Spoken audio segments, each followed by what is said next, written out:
Smart FM. Smart Career. Listeners, pernah nggak sih ada cek gitu ya, screen time handphone Anda kira-kira berapa jam? Audrey kayaknya pernah ada di 8 mungkin 7 gitu ya. Ini mengerikan atau enggak? Kita harus tanyakan kepada pakarnya, apakah ini bisa mengganggu produktivitas karir kita atau tidak gitu ya. So, hari ini kita akan berbincang dalam podcast Smart Career bersama dengan Bro Daniel. Hai Bro Daniel. Gimana screen time-nya akhir-akhir ini cukup tinggi atau? Saya sangat tinggi screen time-nya. Sangat Karena tinggi. tiap hari kerja di depan komputer. Oke, cukup. No choice kan? No choice, betul. Tapi kalau misalnya ngomongin smartphone mungkin ya, gimana? Apakah cukup tinggi juga? Cukup. Cukup Kenapa? Karena sekarang kan udah mulai aktivitas tinggi. balik ke face to face kan, Yes. atau offline. Nah, banyak yang habit yang tadinya online itu pindah tuh ke smartphone. Contoh, saya sering meeting ya. Ini sebenarnya nggak terlalu baik, Oke. tapi terpaksa saya lakukan. Aha. Karena satu, saya nggak pakai supir. Oke. Jadi saya suka meeting online, tapi saya nyetir. Ah, Seperti itu. ya. Karena saya nggak bisa hindari. Ya, ya. Nah, hanya saja kenapa saya melakukan, kan mungkin nanti audiens ada yang pikir, wah ini kasih contoh yang tidak baik. Aha. Saya harus ngikutin, jadi saya nggak dengar. Oke. Jadi tidak ngikutin meetingnya itu sendiri. Yes. Kalau saya harus mengikuti meeting itu, biasanya saya berhenti. Berarti ya. Jadi tengah jalan saya berhenti, kemudian nanti berjalan lagi. Jadi Yes. sebenarnya itu bagus ketika saya bisa manfaatkan dalam perjalanan pun saya bisa meeting. Yes. Nah kemudian kalau di perjalanan saya dalam meeting dan saya nggak perlu info, saya hanya dengerin, itu bagus juga. Hanya saja saya lihat banyak orang ketika meeting online, dia bisa paralel tuh. Meetingnya 3 atau 4 meeting barengan. Pertanyaan yang harus dijawab adalah produktif nggak? Fokus nggak tuh ya? Fokus nggak? Iya, Itu yang penting. Nah, screen time ini kalau kita bicara screen time, konotasinya adalah negatif, Audrey. Betul. Kenapa?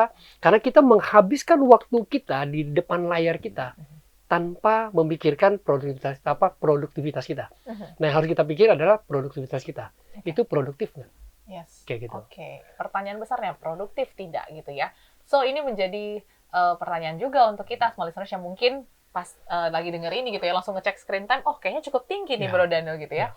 Cuman gimana caranya kita supaya melihat bahwa screen time ini produktif atau tidakkah? Takutnya kan seperti yang Bro Daniel katakan bahwa ini cenderung ke arah yang negatif bahkan cenderung kecanduan. Nah ini gimana? Itu balik lagi ke profesi kita sebenarnya. Oke. Profesi kita memerlukan kita untuk selalu in touch nggak dengan screen time kita. Contoh, kalau kita trader, ya kan? Kalau kita seorang treasury, Yes. ya kan di perbankan, ya kan?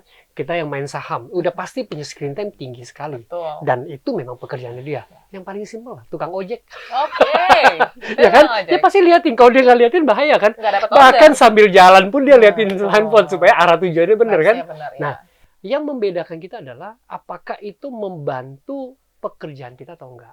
Itu membantu kita untuk bisa produktif atau enggak. Contoh kalau kita bicara anak-anak kita sekolah. Ya kan? Dia nonton YouTube boleh nggak? Boleh. Kalau itu sesuatu yang terkait dengan untuk bantu pembelajarannya lebih baik. Tapi kalau dia hanya main game, Yes. bukan nggak boleh. Ada waktunya. Dibatasi waktunya. Seperti itu. Jadi kembali kepada tugas tanggung jawab kita, profesionalitas kita apa, pekerjaan kita apa, fungsi kita apa. Dan apakah alat ini, smartphone tadi atau laptop tadi itu Yes. membantu kita atau enggak itu. Oke, jadi balik lagi ya ke profesi masing-masing ya. Jangan sampai, aduh, kayaknya saya kebanyakan screen time ya, padahal dia social media spesialis. Iya, Ya, nah justru itu kan mau nggak mau dong, harus iya ya. betul kan. Buka Instagram, terus juga Facebook dan lain sebagainya. Kalau untuk melihat cara-cara ini gitu, Bro Daniel, mungkin ini menjadi tantangan juga untuk kita karena kadang kita kalau udah ketemu gadget gitu kan, kita sulit membedakan mana yang produktif, mana yang ya seru-seruan aja, entertainment-nya gitu. Nah ini gimana untuk membaginya nih? Saya paling simpel gini, saya sampai hari ini masih suka baca koran yang manual, Oke. yang fisik konvensional, ya. kayak gitu. Kenapa? Saya pernah baca koran salah satu media gitu ya, itu banyak banget distraksinya. Iklan biasanya. Iklannya Yes. lah. Pop Jadi up mesti gitu. diklik dulu. Betul. Biasanya, nah ini kerjaan orang marketing biasanya. Iklan-iklan tuh bagus-bagus. Iya menarik. Baca baru headline, tapi kita udah ikutin iklannya. Yes. Itu yang membuat kita nyasar, itu yang membuat kita screen time-nya Tinggi ya. tinggi. Dan itu yang membuat kita tidak produktif. Kenapa saya bilang tidak produktif? Tujuan pertama kita apa sih? Kan mesti baca berita. Betul. Akhirnya kita jadi belanja. kan melenceng tuh. Iya, iya. Ya kan? Ya kalau mau belanja, belanja aja. Nah, contoh, kita ke e-commerce belanja. Yes. Iklannya muncul. Betul. Tadinya mau beli sabun, akhirnya Jadi. beli pizza. Jauh, Iya, bukan ya. jauh kan? Coba, pasti punya pengalaman kan? Nah, Pasti. itulah yang sebenarnya membuat kita tuh akan sangat susah untuk disiplin. Kenapa? Karena di luar dibuat sedemikian rupa, termasuk algoritmanya, Iya. untuk menggoda kita, untuk menarik kita. Itu tugasnya mereka kok. Jadi sebisa mungkin kalau imanmu tidak kuat, Oke. Mundur, Wir. janganlah. Jangan. Iya. Saya termasuk yang tidak langganan Netflix. Oke. Tapi beberapa waktu yang lalu saya belajar coba Netflix. Oke. Dan itu sebenarnya ya Mhm. sangat menyita Waktu. waktu kita dan ngabisin screen time. Kenapa? Betul. Per episode. Ya. Dan bikin penasaran. Yes. Akhirnya nggak bisa. Ini harus mati nih. Hmm. Seperti itu. Jadi saya nggak kuat ternyata, Audrey. Oke. Jadi ketika Saya nggak tahu kita- kok Audrey mungkin kuat ya. ya kuat-kuat gak kuat sih. Langsung membuktikan mana Iya, yang kuat iya. gitu ya. Iya, Tapi menarik ya Bro Daniel, Mm-mm. ketika kita tahu batasan diri kita, kita harusnya menjauh. Nah ini untuk mengetahui batasan kita itu seberapa kuat, haruskah kita mencobai diri kita dulu awalnya gitu ya, supaya kita tahu sebenarnya, oh kayaknya kalau sudah seperti ini, kayaknya mending saya pilih yang lain gitu atau seperti apa. Oke, menarik ya. Kalau Smart Listener sering mendengarkan siaran saya di Smart Digital, ini setiap kali pasti saya ulang. Oke. Setiap orang tuh punya waktu 24 jam. That's it. Nggak lebih, nggak kurang. Nah, kemampuan kita untuk mengelola waktu 24 jam itu adalah menunjukkan siapa kita dan kualitas kita seperti itu. Kenapa? Karena saya coba meminjam apa yang dikatakan oleh Mas Menteri ya, dia bilang. Kita tuh nggak bisa bersaing dengan YouTube, nggak bersaing dengan video, apalagi TikTok dan lain sebagainya. Janganlah. Tapi ingat, bahwa kita punya cuma 24 jam. Nah, 24 jam ini pakailah sebaik-baik mungkin, supaya nanti ketika kamu tua, kamu nggak menyesal. Ya kan? Kenapa? Karena waktu itu nggak bisa balik lagi. Nah, pakailah waktu itu untuk membangun kompetensimu. Pakailah waktu itu untuk membangun karaktermu, membangun personal brandingmu, membangun hasil usahamu gitu loh. Jangan sesuatu yang kepoin orang lah, Betul. nonton yang nggak perlu lah. Itu menambah pundi-pundimu nggak? Kalau itu menambah pundi-pundimu, itu membawa sebuah kebaikan buat personal brandingmu, go ahead. Tapi kalau enggak, nah saringannya cuma itu.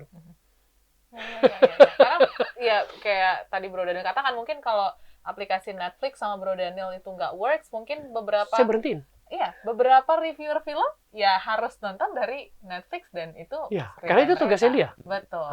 Jadi harus dipahami atau dikulik lebih dalam sebenarnya apa sih tujuan kita untuk Ya. menggunakan aplikasi-aplikasi tersebut. Semua itu tergantung profesi kita, tergantung tujuan kita, tergantung apa yang mau kita capai untuk kita lakukan. Jadi kalau memang alat-alat ini ataupun tontonan ini ataupun media sosial ini ataupun video ini menjadi sebuah alat untuk membantu kita mencapai tujuan hidup kita, go ahead. Kalau enggak, sebaiknya dikurangi. Oke. Tapi gimana case-nya ketika kita mungkin ya, Bro Daniel, membutuhkan sebuah aplikasi, tapi memang di aplikasi itu ada distraksi-distraksi yang tidak terhindarkan gitu. Kita paham betul bahwa aplikasi ini akan membantu kita produktif, tapi distraksinya kemungkinan besar akan juga membuat kita tidak produktif. How Kalau- to solve it? Kalau bicara itu sebenarnya jangan ngambil yang free. Oke, yang Jangan berbayar. ngambil free. Kenapa? Oke, Gini, segmen saya selalu gampang ya. Aha. There's no free lunch kok. oke. Sebenarnya kamu pakai free kan, ada yang bayarin, ya iklan. Makanya iklan itu jadi distraksi kamu. Gitu loh. Jadi yang bayarin kamu pakai itu iklannya. Jadi kalau kamu nggak mau ada iklannya, berbayarlah. Yes. Kayak gitu. Jangan di-crack ya, berbayarlah. Berbayarlah sehingga tidak ada distraksi seperti Oke. itu. Jadi biasanya kalau berbayar pasti nggak ada distraksi. Seperti itu. Jadi kalau misalnya kita mau beli tiket khusus, kalau berbayar kan pasti lancar tuh. Yes.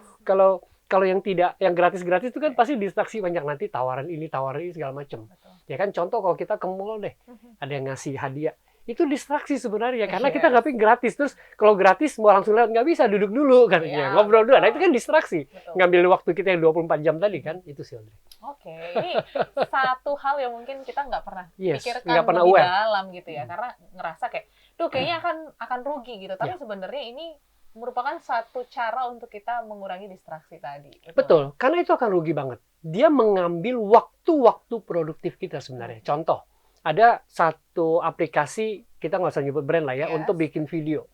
Kan ada yang berbayar dan tidak Betul. berbayar tuh. Kalau tidak berbayar kan ada iklannya Iklannya nanti kita iklan bagus tadi video nggak jadi tuh. Ya kan? Tapi kalau kita berbayar kan kita fokus tuh nyesain videonya dan lain sebagainya. Itu sih. Jadi pengalaman. Jadi main game juga sama kok. Distraksinya banyak banget. Jadi jangan lupa pilih-pilih ya. Yes. Tapi mungkin tips simpelnya gitu Bro Daniel untuk kita bisa tetap mengamati screen time kita secara regularly gitu ya, untuk bisa milah ini kita masih masuk ke dalam kategori produktif atau enggak. Apakah memang butuh evaluasi terus atau seperti apa? Saya nggak usah ngomong tentang evaluasi lah Audrey. Ya, buat kita tuh sebenarnya adalah kunci cuma satu kok, disiplin. Disiplin. Ya, kalau kamu nggak disiplin, kamu nggak akan berhasil. Lebih baik kamu bersakit-sakit sekarang untuk disiplin daripada kamu menyesal kemudian.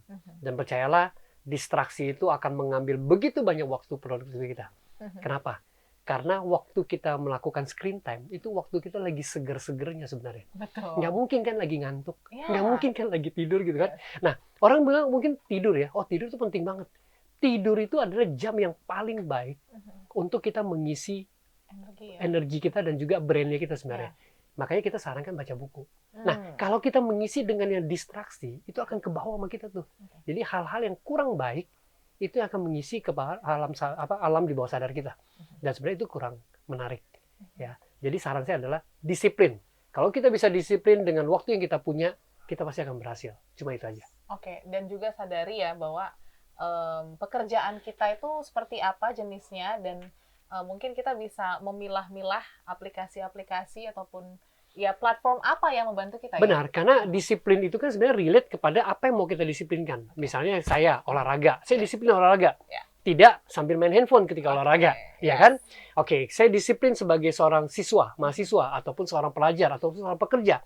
Jadi saya tahu memanfaatkan, jadi tidak sambil bekerja, sambil main handphone misalnya. Ya kan, sambil belajar, sambil main handphone. Nah, itu kunci disiplin. Jadi itu termasuk untuk semua profesi kita. Jadi ketika kita tahu tentang disiplin itu, sebenarnya kita tahu siapa kita sebenarnya. Apa tujuan yang harus kita lakukan. Termasuk ibu rumah tangga. Yes! Jangan sampai ibu rumah tangga juga screen time-nya lebih banyak daripada Korea itu ya. Betul, daripada waktu bersama anak gitu ya. Justru anak jadi mencontoh dan lain sebagainya. Ini yang harus kita hindari. So, thank you Pak Daniel insight-nya. Yang pasti ini menjadi sebuah tamparan kecil gitu ya untuk kita semua listeners yang mungkin aktif menggunakan gadget tapi kurang memperhatikan seproduktivitas apa sih screen time kita dalam aktivitas sehari-hari. Semoga ini bisa menjadi salah satu refleksi untuk kita dan pastinya menjadi insight untuk Anda semua. Kita pamit ya, Bro Daniel, dan pastinya kita ketemu lagi di podcast-podcast berikutnya dalam podcast Smart Career. Kami pamit, sampai jumpa dan sukses untuk Anda. Bye-bye. Smart FM. Smart Career. Make your future better.